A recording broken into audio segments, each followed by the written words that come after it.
yourself wandering slowly through the narrow lanes of a medieval European town. The air is heavy and damp, carrying the smell of earth, dung, and faint traces of smoke that seem sharper than usual.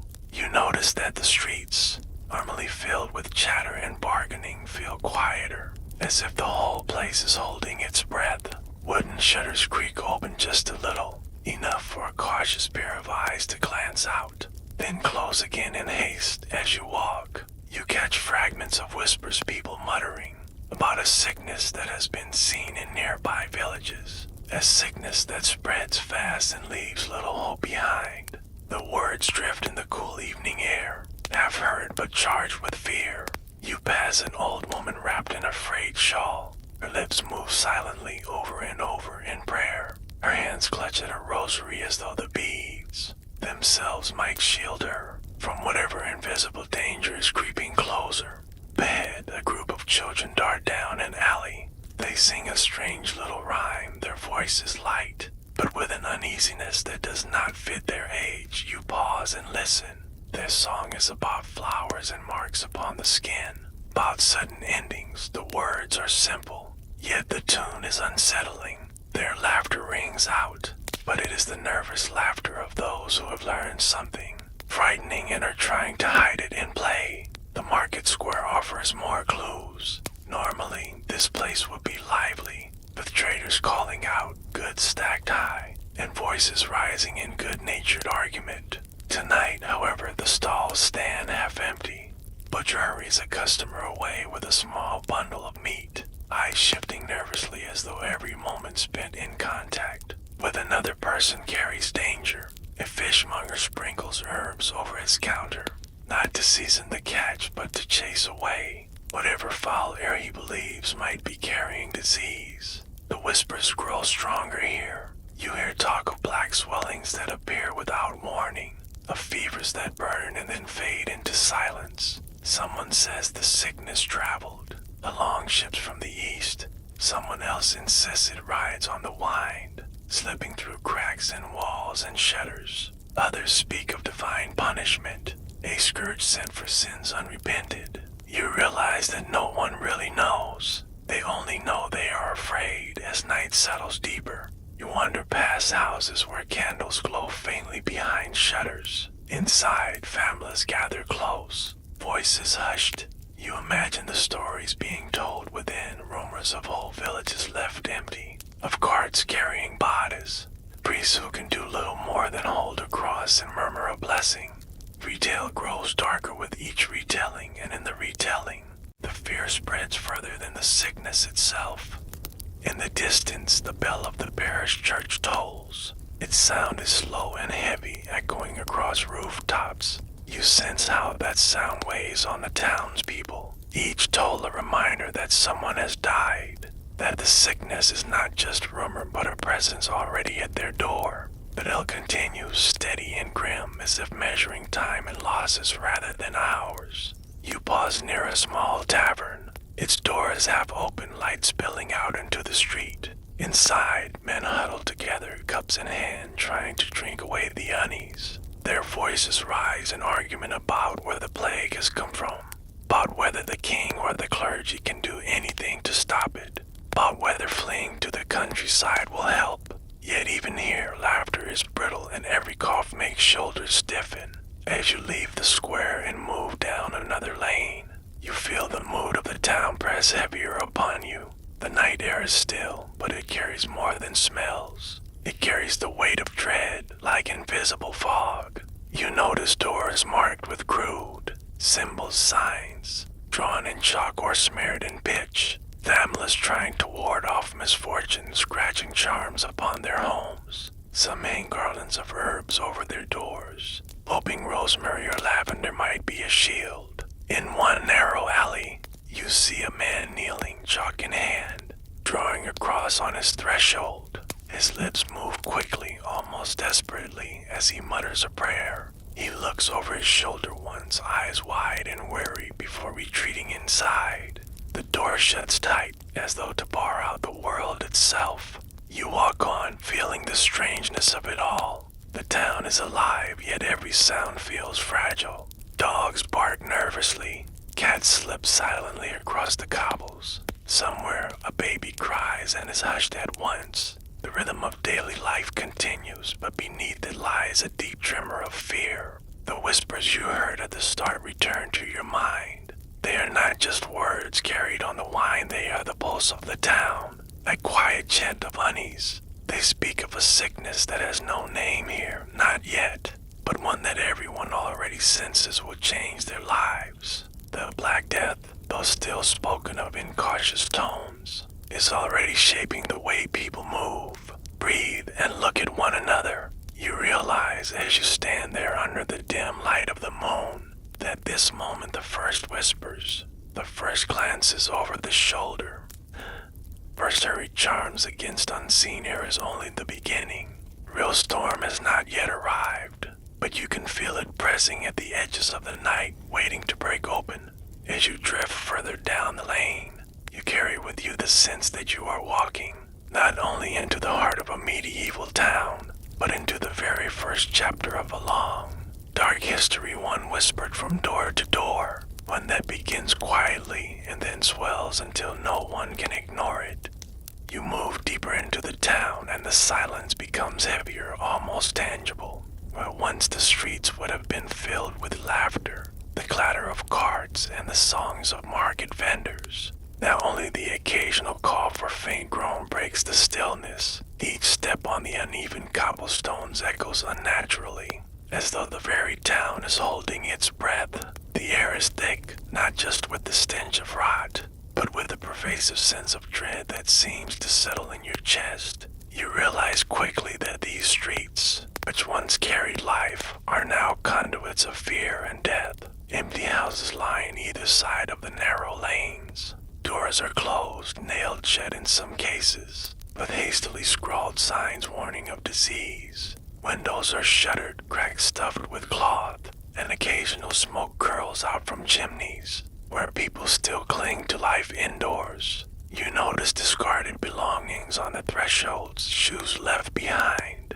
a stray basket, a child's toy, perhaps abandoned in haste or by those who no longer return. Each item tells a story of sudden disruption, a normal life interrupted without warning. Bodies are a frequent, unsettling sight. Some have collapsed in alleyways, motionless and pale. Others lean weakly against walls, trembling with fever. The sick often hide indoors, fearing that to be seen is to be marked by death. Still, a few wander the streets, eyes vacant or darting with fear, coughing into rags or the air itself. The smell of decay lingers around these individuals, a cruel reminder that infection is near, almost palpable. You find yourself instinctively keeping your distance, though your curiosity pulls you closer to witness the stark reality. Occasionally, you come across small clusters of townspeople. Their faces are etched with exhaustion, their clothing grimy and torn. They speak in hushed tones, glancing over shoulders, as though the very act of talking could draw the plague toward them. Some bring water or meager supplies to those too weak to fetch it themselves. Others simply watch silently, paralyzed by fear, unsure whether to act or retreat. You sense that these streets are not merely empty. They are suspended in a fragile balance between action and inaction, survival and surrender. The marketplaces, once vibrant centers of trade and social life, are ghostly. Stalls stand abandoned, fruit and vegetables rotting where they were left, bread moldy and meat decomposing in the sun. Occasionally, a merchant appears, a pale figure behind a stand, offering wares with shaking hands, yet avoiding contact with passers-by. The few customers brave enough to venture out glance nervously at each other, exchange quick nods, and hurry away, their purchases hurriedly wrapped in cloth. The usual rhythm of commerce is replaced by fear, hesitation, and the urgency of survival. You notice that the plague has altered not just the bodies of the townspeople, but the very architecture of life. Homes are fortified with boards, streets are littered with warnings and charms, and public spaces remain untouched as if frozen in time. Animals wander freely, scavenging what they can find, their presence presents both a comfort and a hazard. The town seems to exist in a strange limbo, caught between the memory of life and the immediacy of death. Even the sunlight appears muted, casting a grayish pallor that mirrors the gloom of the inhabitants. As you walk along one particularly narrow lane, the sense of emptiness is interrupted by distant sounds, a hammer striking wood, the scrape of a cart, a muffled cry. You move closer and see a few men and women working feverishly, constructing a rudimentary shelter or perhaps a temporary quarantine station. Their movements are hurried, methodical, yet strained by exhaustion and fear. Every action seems calculated, a desperate attempt to impose order on chaos, to reclaim some fragment of normalcy in a world upended by disease. Corpses are more frequent as you continue, sometimes covered with hastily thrown cloths, sometimes left exposed in alleys or doorways. Each body tells a grim story. There's a rhythm to these streets of sickness and silence. Life flits precariously in between, constantly threatened by death, constantly reminded of the fragility of existence. You are struck by the sheer scale of loss, the sheer randomness with which the plague claims its victims. It is impartial, unstoppable, and deeply terrifying. You notice the subtle ways people try to navigate these perilous streets. Some step carefully, avoiding puddles of stagnant water or mud, where infection might linger. Others carry sprigs of herbs, clutch charms, whisper prayers as they pass doors marked with warnings. Even in this quiet, desperate caution dominates their every step. The air itself seems charged with tension, a reminder that one misstep could carry fatal consequences. Every glance is a calculation, every interaction a potential risk, and yet life continues in the most hesitant, fragile forms. The town center, where markets once bustled and children once played, is now a tableau of abandonment and dread. You see signs of frantic attempts to clean, burn, or purify ashes scattered in the streets, embers smoldering from small fires, herbs strung along doorways. These are efforts to repel the invisible, to make sense of a threat that defies understanding. Yet, in spite of such efforts, the silence prevails, punctuated only by occasional coughing, the groans of the sick, or the wail of someone mourning. You witness a group of people huddled together, possibly sharing information, perhaps praying, or attempting to comfort one another. Their voices are low, almost conspiratorial, wary of drawing attention. Their eyes flicker nervously, scanning the streets, and you realize that even the act of assembling is an act of courage. The streets themselves dictate behavior, compelling residents to navigate a dangerous, invisible landscape with every step. In these streets of sickness and silence, vigilance is survival and fear is a constant companion. By the time you move toward a small chapel at the edge of the square, you notice the shift in tone. Here, the sick and the mourners gather, drawn by ritual, faith, or simple human need for connection. Candles flicker in windows, and faint hymns rise from within, breaking the oppressive silence with fragile warmth. Yet, even this sanctuary is tainted by loss. Families are incomplete, prayers are desperate, and the presence of death lingers like a shadow over every act of devotion.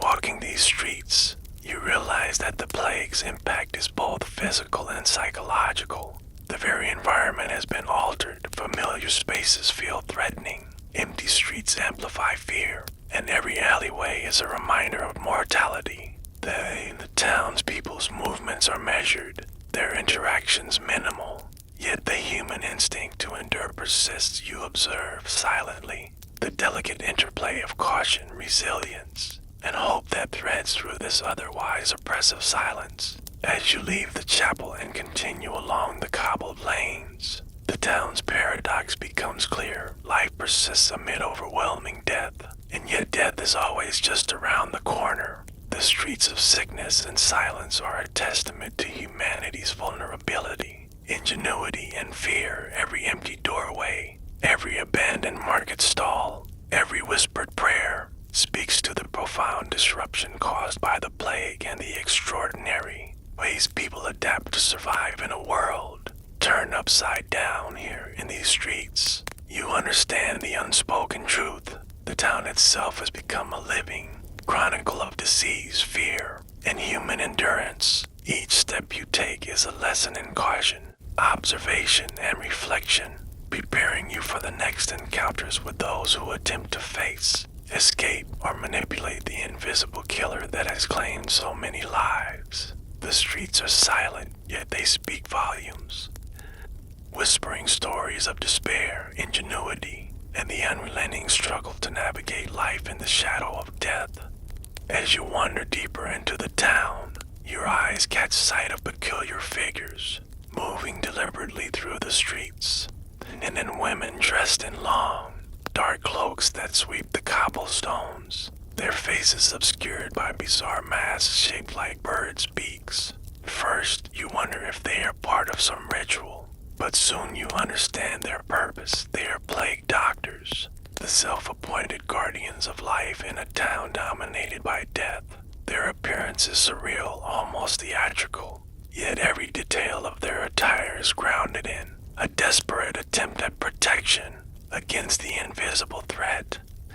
Beak-shaped masks are the most striking feature. You notice that they are filled with herbs, spices, and aromatic substances: lavender, rosemary, dried rose petals, and sometimes camphor or myrrh. The idea is simple, if unscientific. The plague spreads through bad air or miasma, and the pleasant scent of herbs might purify the air breathed by the wearer.